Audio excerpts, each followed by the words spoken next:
All right, well, let's get started. As I mentioned earlier, I'm Corey Linton, the Chief Business Development Officer at School Improvement Network, and it's my pleasure today to be the moderator for today's webinar. And for those of you who don't know about School Improvement Network, we're a nationally recognized professional learning organization that provides online, on-demand professional development resources to educators. And we were founded in 1991 by two teachers, and since then we've been researching and documenting best practices in education and using that expertise to partner strategically with districts to help them achieve their strategic plans and goals. And currently we have clients in all 50 states. We partner with over 13,000 schools and provide professional learning to over 1 million educators. And we support the learning of millions of students worldwide. Before we get started, let me say that we've got almost 100, well, we had 100 educators sign up today for today's webinar, including superintendents, assistant superintendents, executive directors and directors, chief academic officers, principals, area coordinators, teachers, and many more. So there's a wide range of roles participating with us today, which we really appreciate. And as we go through the webinar, if you have questions, please use the question input on the GoToWebinar control panel. You can just type in a question there, and we will receive it, and then we'll answer it if appropriate. So, by the way, we know your time is valuable, and so we'll give you everything you need to know as quickly as possible. We don't expect the presentation to go much over 20 minutes, and then we'll leave some time at the end for Q&A. So I'd like to introduce the presenter for today. Her name is Christina Erland Culver, and she's the president of EdNexus Advisors, a Washington, D.C. based education policy and advisory firm that provides strategic counsel on federal, state, and local laws that impact teacher and student education success. And Christina has been an advocate for K-12 education for over 25 years, and her experience includes having served at the U.S. Department of Education as an Assistant Secretary for Intergovernmental Affairs, where she oversaw federal and state education policy and implementation. So Christina will be walking us through California Senate Bill 77, Section 58, to help us better understand it, and I will turn the time over to Christina. Thank you. Well, thank you, Corey. This is Christina, and it's my pleasure to discuss this new important program and actually funding that is outlined for teachers in California. First of all, just to give you a little bit about background on this new element of funding for teachers, on June 19th, 2015, just last 2 months ago, Governor Jerry Brown and the California State Legislature passed the 2015-2016 state budget.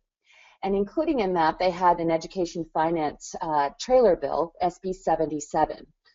So if you go and look at Section 58, there's a new addition this year, and that was a significant increase of funding that covers professional learning for every system throughout the state of California.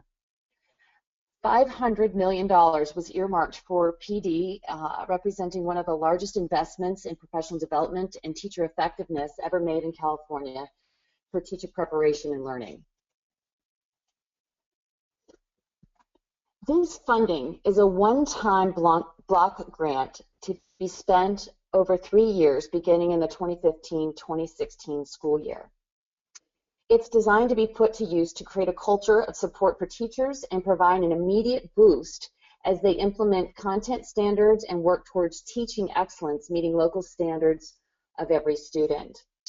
After several years of budget cutbacks in California, teacher professional learning is designed, this funding is designed to provide renewed support and give teachers the kinds of resources that they need, not only to advance student achievement, but to reach higher standards for college and career preparation. So who is eligible for this? This is a very broad and open funding stream. It's designed for every school district and to be made available to county offices of education, all charter schools, and state special schools in an equal amount per certified staff to be used for professional development. In California, there are approximately 1,000 school districts and about 300,000 teachers. Additionally, certified administrators and principals are included and receiving the PD allocations.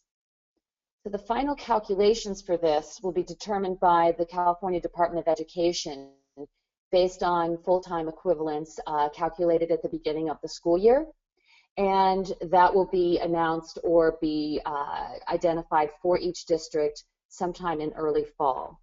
We are anticipating in conversations, based on the conversations that we've had, that this is going to amount to about $1,400 per certified staff member in the state of California. Again, the funds will be distributed early in the fall, and essentially they were made available beginning July 1st of this fiscal year.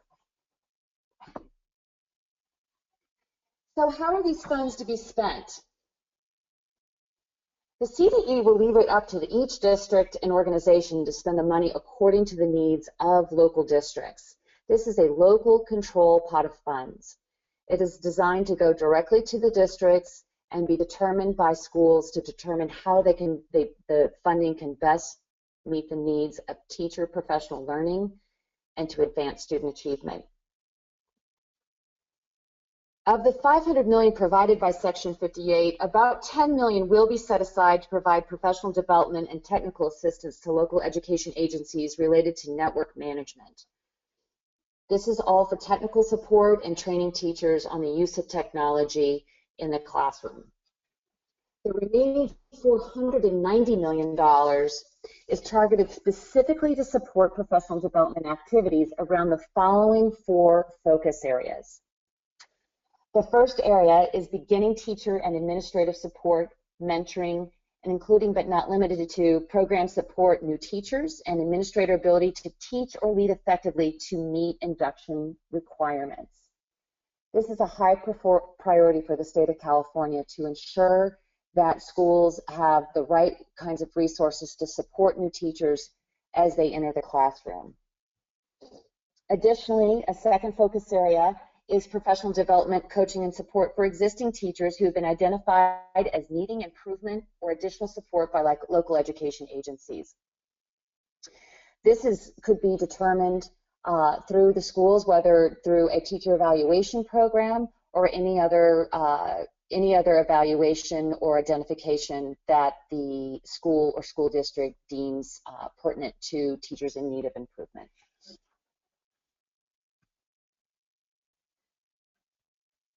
The next criteria is professional development for teachers and administrators aligned to state content standards.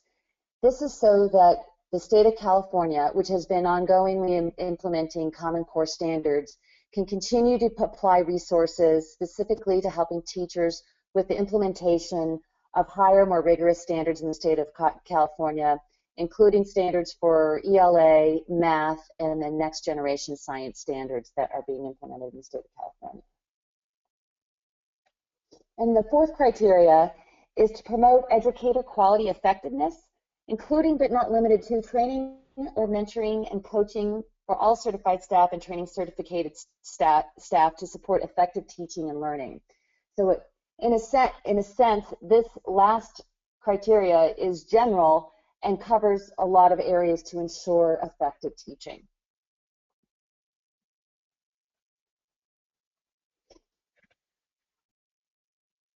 Next, in terms of requirements for spending, I think one of the most important things to realize is that there are actually very little requirement for the states or for the districts and schools to comply with in order to receive these fundings and to spend them.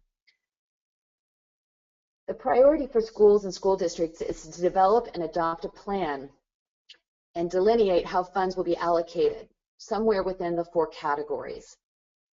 So if you think about it, it's really up to the state, it's up to the school districts, the school districts and the schools to determine what is best suited for the needs of their schools, no matter at what level students are achieving. How do we ensure that teachers are getting the supports necessary to improve student achievement?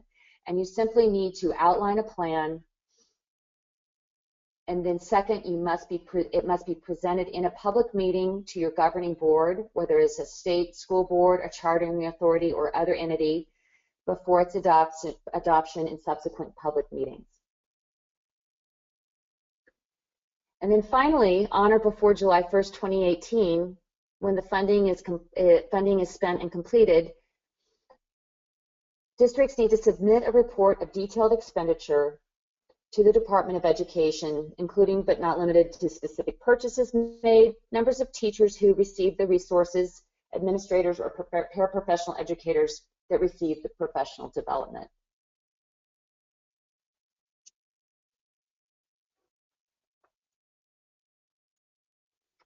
So how does a district or organization access these funds? These funds will be included in the same funding streams that you receive. Christina, yeah. Christina, real quick, just on the last slide, talking about the report.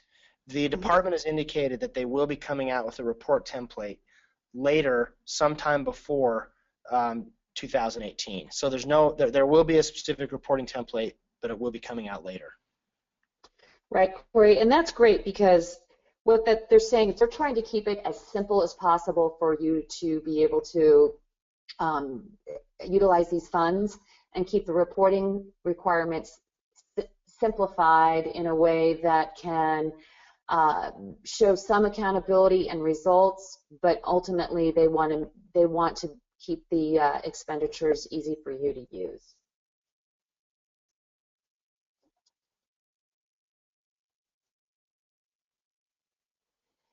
So finally, I think that we're on accessing funds. So that these funds will be dispersed directly to the qualified districts. There is no application process for these funds. You will receive them automatically, and you just need to have approval by your state school board on how those funds will be spent. The funding window begins now and will go through the 2017-2018 school year.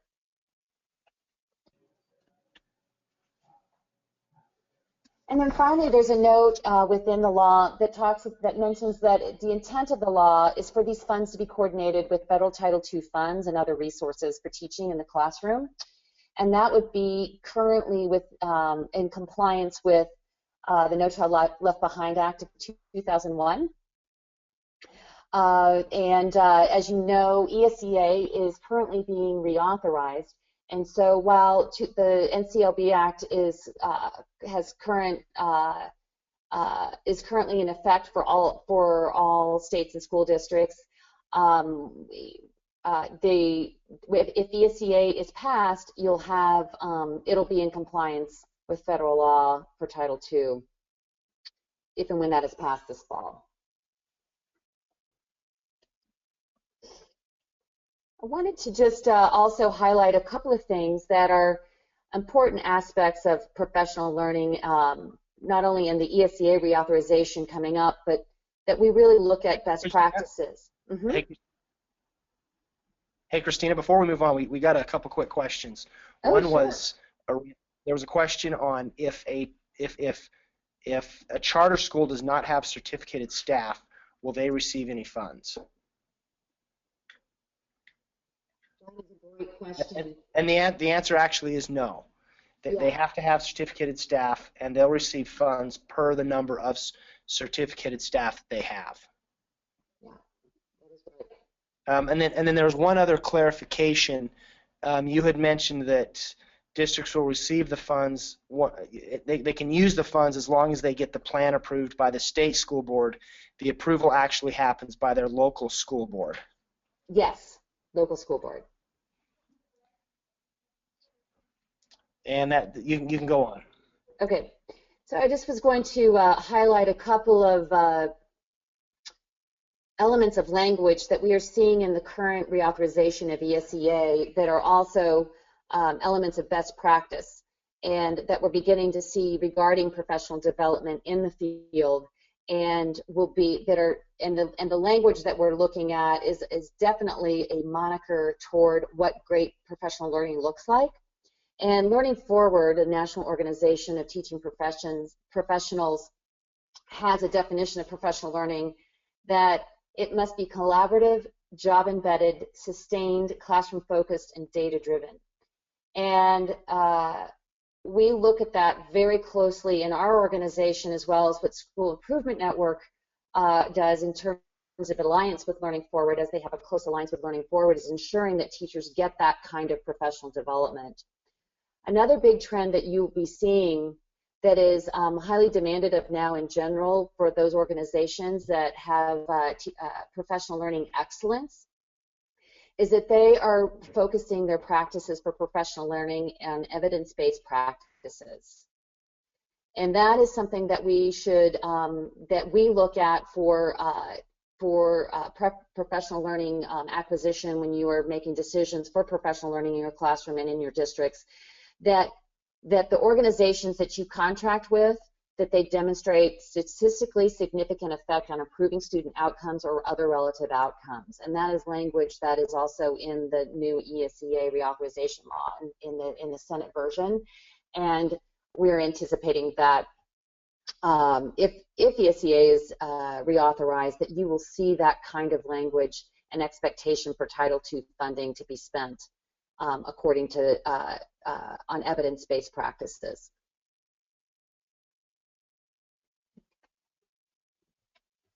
That is all that I have. It's time for question and answer. I'm happy to take more questions. The thing that I'd like to highly point out for this is that this large amount of funding to be distributed equally among school districts for certified staff. The goal of this is to improve the teaching culture and, most important, their professional excellence and student outcomes. The best part about it is that it is highly flexible, and the California legislature and Governor Jerry Brown look at this as a local control state, and they want to see these funds determine how they want local districts to determine how to use these funds. So that is that's all I have, and if you have any questions, feel free to ask them, and I will turn it on back over to Corey. Yeah, Christina, we've got a few questions that have come in. Terrific. One question is, are we going to accumulate invoices for reporting? Because CDE has not released the reporting template yet, the answer is we don't know. However, the guidelines are pretty clear that the report will need to include the funds spent and the number of teachers and principals who were impacted by those funds. So we would recommend that you do keep those in case they're needed, so that when the reporting template comes out that you have the information. A related question is, how detailed will the reporting need to be? And again, we don't know yet because we don't have the reporting template, but the legislation specifically calls out that the number of teachers and principals impacted by the funds, plus the amounts spent and with whom, will need to be part of the report. That's right. So another question. Let's see. It was mentioned that the funds will be distributed directly to the districts, and is there a more specific timeline? What we were told by our contacts at CDE is that they are targeting early fall to distribute the funds. The exact words used were late August, early September. We don't know that it will be that early because that is right around the corner, but they are clearly targeting to distribute these sooner than later. Another related question was, will the funds be distributed all at once or in chunks?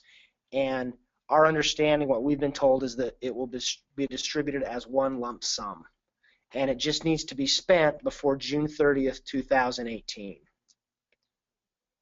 That's right, and I will say that the Department of Education has indicated that they will likely be coming out with announcements and additional details in the coming weeks about how they intend to distribute this and additional information.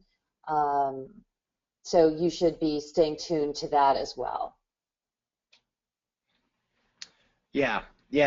Another question about, will Catholic schools receive funds? That is a question I don't know the answer to. Christina, do you have an answer? I know that if a Catholic school does not have certificated staff, they for sure would not. If they do have certificated staff, that's a great question. Yeah, my understanding is that it is focused on certificated staff, and in any schools that have that in the different categories of schooling would receive the funding with certificated staff.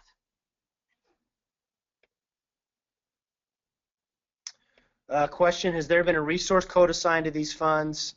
And we don't know. We don't know that yet.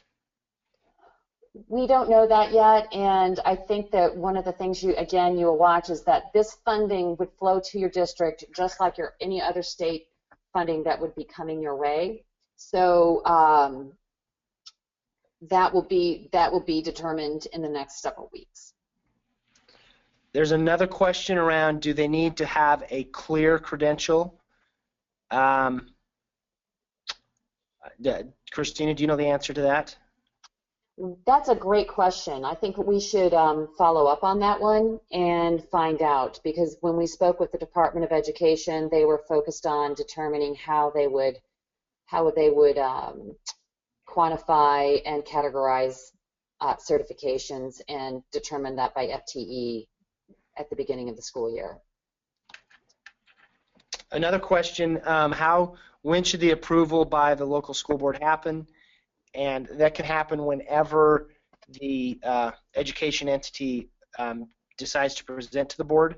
And as soon as you receive the funds, you can present your plan to the board and begin spending immediately. So it's really an issue of how fast the district, county, or charter school will be prepared to present.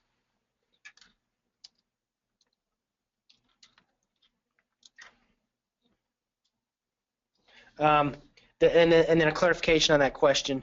Should the board approve the expenditure plan before spending starts? And that is our understanding, that the board does need to approve the plan before the spending can begin. Christina, do you have any further? Right, that's the understanding I have, and that it would be in a two-part presentation. You have a school board presentation so that there'd be time to approve it. And it just depends on the format and how your school boards typically approve spending. Christina, can you repeat that? The first 3/4 of that answer, it was hard to hear. Oh, sure. So the funding, the approval process is intended to be a two-part process, where the presentation, you would do a school board presentation and then come back for the subsequent school board meeting for a vote to approve. And I think that was outlined in the law, actually, but I think it's how your school board typically approves spending and any kind of program dollars for your district.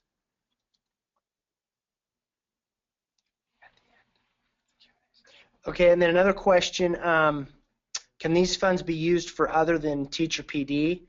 And the funds can be used for one of the four identified areas of focus. New teachers and leaders who've been identified as needing improvement, training all teachers around the content standards and how to effectively teach to them, and teacher effectiveness. The fourth category is teacher and leader effectiveness.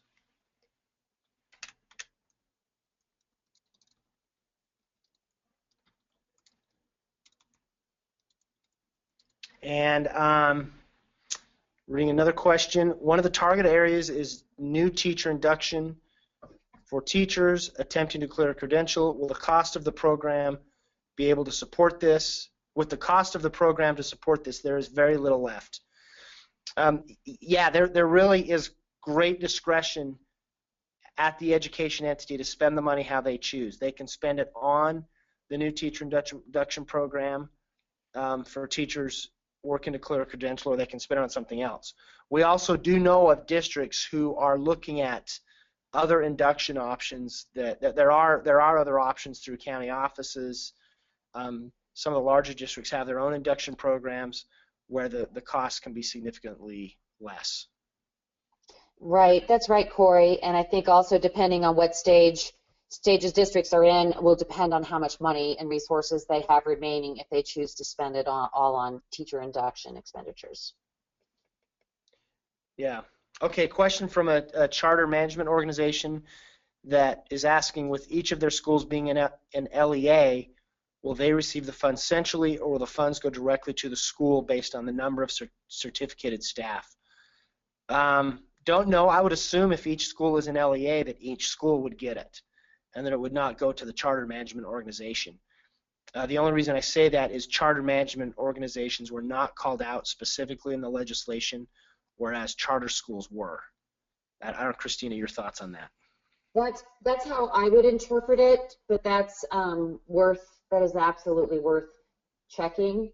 And for any certified certificated administrator or principal, again, they would be counted whether they are aligned with the charter school or the CMO. So, it just depends on where those administrators fall. And we can look into that, and we'd be happy to clarify that for you if you want to contact us separately. Okay, and then a question of when are applications for the funds due? There actually is no application. The funds will be distributed directly to the education entities, and we specifically asked the CDE when they will be releasing guidelines on the funding, and the answer given back to us was that they will not be releasing guidelines, that it will be up to the districts or counties or charter schools to interpret the legislation and spend accordingly. So they still may release some guidelines, but that was the answer that they gave us. So there will be no application. The money will be sent directly to the districts, and then the districts will just need to present their plan at a board meeting and have the board approve that plan.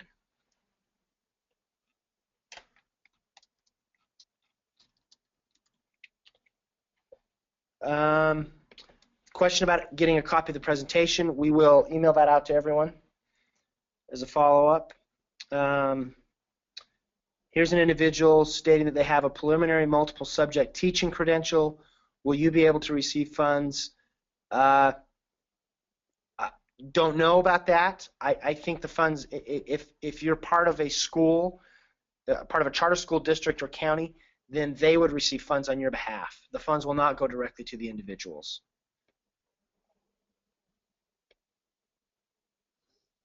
That's right. There's a question around, will this be like Common Core, where in the second year of the grant the funding gets changed? The funding actually is all being put in as a lump sum, and it just has to be spent by June 30th, 2018. So that's this is one of the most flexible education spending allotments that we've ever seen, in that it really will be up to the education entity to spend it when and how they want to, as long as they get approval by their governing board. So question, is there a template for the plan that we should use? There is not a template. We actually will be creating one and sending it out just as a sample. So districts can either use that one or you can create your own, but we will send out a sample in the next few weeks. Another question, are there limits to the amount we can request per year or for all 3 years? The amount that will be distributed is predetermined by CDE, and it appears to be about $1,400 total per certificated staff member. And that's not $1,400 per year, that's $1,400 to be spent over the next 3 years.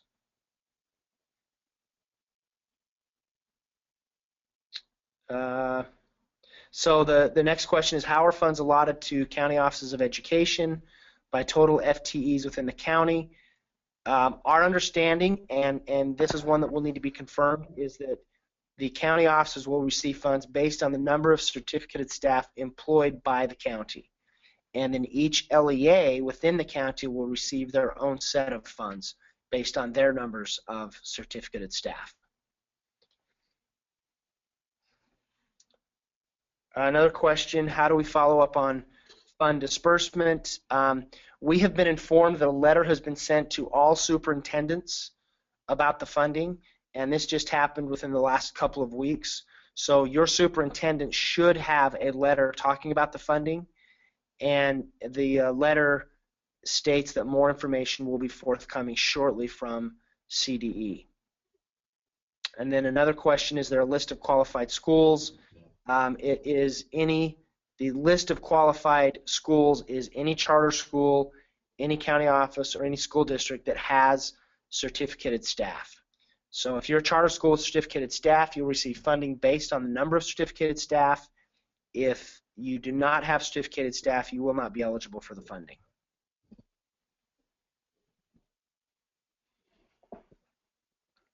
So any other questions? Any questions that we don't have answers to, we'll get more information and send answers out in an email. And then we'll, okay, somebody asked about, what about half-time FTEs? It's a great question. Christina, do you have any insight on that? I don't, but we will certainly look into that. Because again, it's based on full-time certificated staff, is my understanding, but we should check into that and find out what about part-time. We'll look into that. Yeah, and what we don't know is it number of full-time certificated staff or number of full-time certificated staff equivalents? Mm-hmm. Yeah, that's a great question. Okay, with some clarification on the Common Core question earlier, the question is, will we have to detail the professional development by subject matter? How many math teachers, how many English teachers, how many English learners, and so forth? We don't know because we don't have the reporting template from the state yet. We recommend that you keep pretty detailed records, and in terms of who receives the professional development, or work with a vendor who has technology that can keep track of that for you. So, so that when the time comes to report, that you have all the information that you need. So, if there's any other questions, please go ahead and send them in, and we can answer them. So Christina, thanks so much for sharing these great insights with us. It's been super helpful. And one last thing before we let everyone go, there's an informative video that shows how San Bernardino School is using our online learning tools to improve teacher effectiveness and learning in an amazingly short time. It's a great little video showing how on-demand technology can really have a significant impact on teacher effectiveness. And we'll send an email from School Improvement Network with a link to that video, and we'll also include the presentation in that email. So we very much appreciate everybody who joined today, and we hope that you've heard something that can help you to start shaping your plans to really help drive teacher effectiveness in California. So thanks so much for your time. We will stay on for a few minutes. If anybody has additional questions, you're welcome to type them in, and we will be on for 5 more minutes. Thanks so much.